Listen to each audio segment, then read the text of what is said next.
welcome to my channel. My name is Arish. As always, don't forget to like, comment and share this video. So the topic we're looking at today is all about those first 90 days on a new job and how to get yours off to a good start. And this is actually a viewer's request, and it is by one of my YouTubers. And I'm going to mispronounce your name, and I'm really sorry in advance. I think it's Shay Adekokbe. Forgive me if I got it wrong, but this one is just for you. And if you have, if any of you out there want me to cover a particular topic in a YouTube video, forgive me in advance too if I get your name wrong. But just put your request into the comment section of any video, because I read all the comments and I love them. Thank you very much. And I'll see if I can help you. Anyway, back to this video. So I usually those first 90 days of any new job tie in with your probationary period in your employment contract. And a probationary period is generally an opportunity, equal opportunity I may add, for you and your employer to really get to know whether or not you are indeed the right fit for them, or whether they are the right fit for you. Now, so it's important that you have a strategy, I guess, for those first 90 days. So I'm going to run through maybe 5 or 6 tips for you to consider and employ moving forward. So the first tip is to refresh.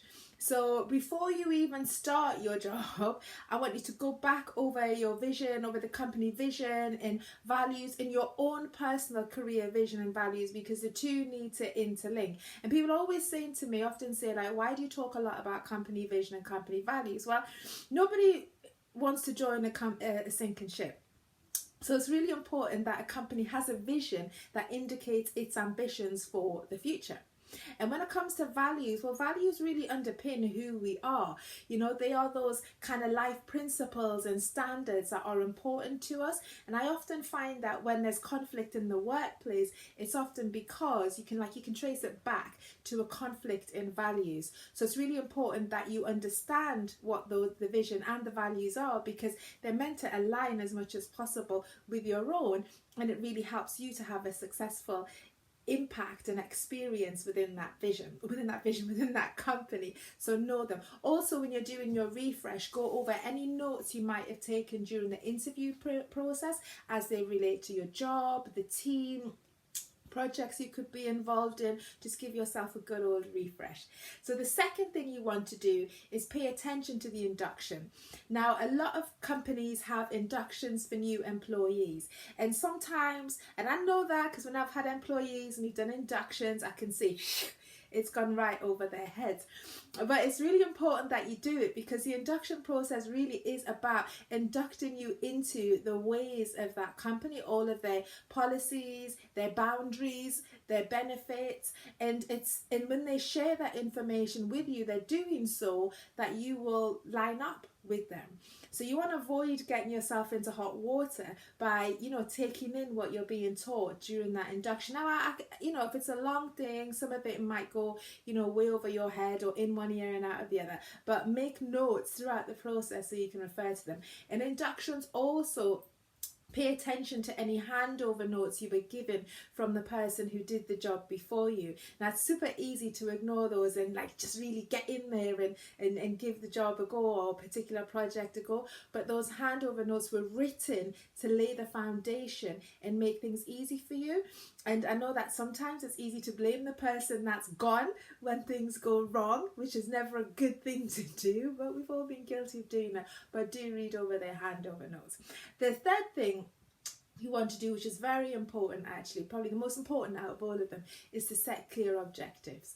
And by that I mean having a meeting with your line manager and sitting down and looking at what the key projects are that they want you to be involved in over the next 90 days.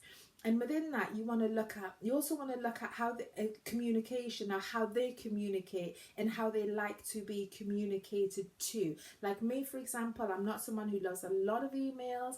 If I ask a question, just answer the question. Don't take me all around the houses, just answer the question. Everybody has a style of the way that they manage. You need to know that about your line manager. how they want to be communicated.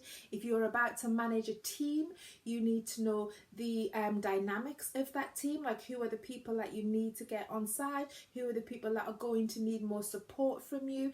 You want to know from your line manager what a good job looks like to them, so that you can line up with that.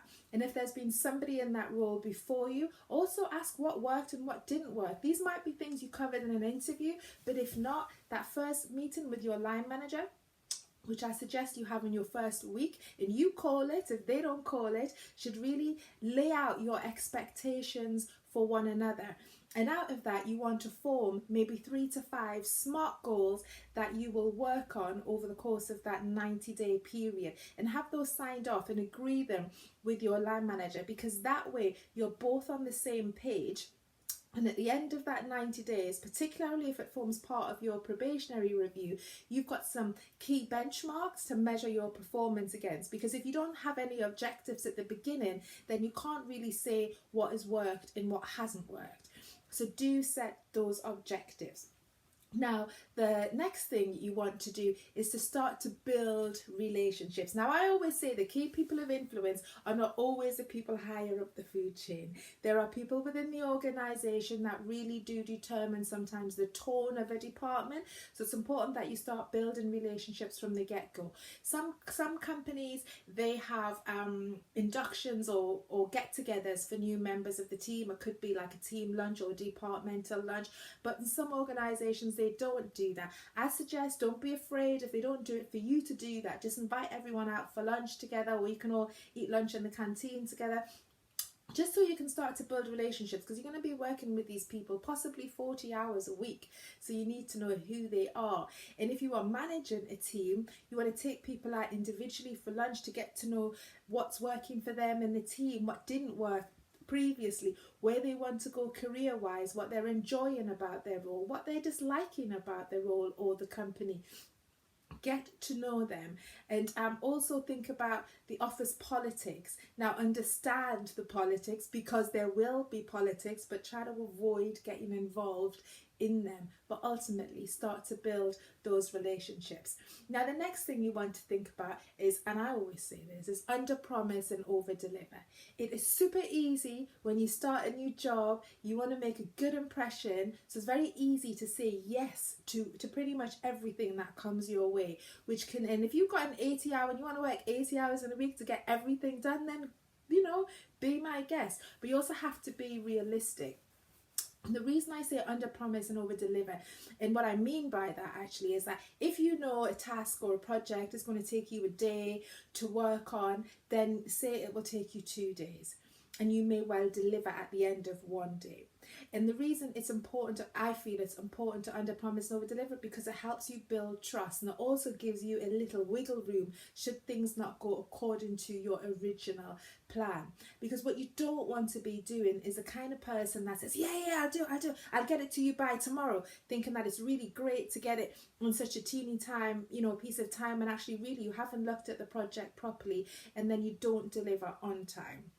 So measure yourself, give yourself a little bit more time. That doesn't mean it's all about balance. So you don't want to be saying, looking like you're incompetent, you know, but so it is like asking when the deadline is from the person who gave you the piece of work, or your line manager, whatever, finding out when the deadline is and trying to deliver ahead of that if you can.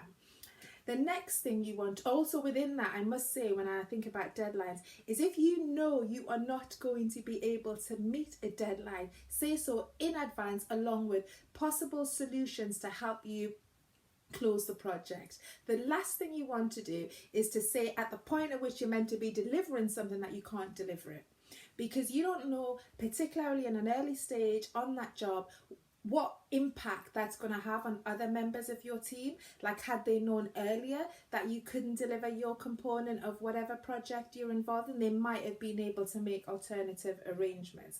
So always, and it happens to us all, if we know that actually we're not going to make a deadline for whatever reason, give advance notice with solutions. That's a crucial part too.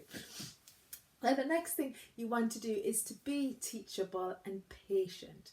Now, if you're coming into a company, sometimes you're there, you've got fresh ideas and you might see things that need changing, but pace yourself. Observe how the machine that is the business or the department works. Assume nothing. Ask questions. Ask for feedback on your contribution and your ideas or your projects. Observe your team. You know, what are their strengths? What are their weaknesses? Look at when you're looking at processes, think about possible solutions, because it's one thing to say, oh, this doesn't work, or oh, this thing takes ages, but unless you come up with something that is more cost effective and time saving, you have that ready to talk about, it's kind of like a futile complaint, if you want. So before you charge in with changes, just take some time to be patient, to observe, and to work out any possible changes in advance before you drop them in before you try to implement them. So from the top, you want to always refresh. Yes, go over your vision and values and goals and notes from your interviews. You want to pay attention during the induction. You want to crucially set some objectives and have them signed off or agreed with your line manager. You want to build relationships because it is important. Avoid office politics. You want to also under promise, over deliver, and be teachable and patient. Well, I hope you found that useful. Feel free, as always, to click on the link below for details of vacancies in Diva. And like I said at the top of the video, if there's anything you want to see covered in a video as it relates to career, mind you, and jobs and that kind of thing, then feel free to send me a direct message, to link up with me on Twitter, LinkedIn, Instagram or Facebook, and let me see how I can help you. Take care. Thank you for watching. I appreciate that very much. Bye bye.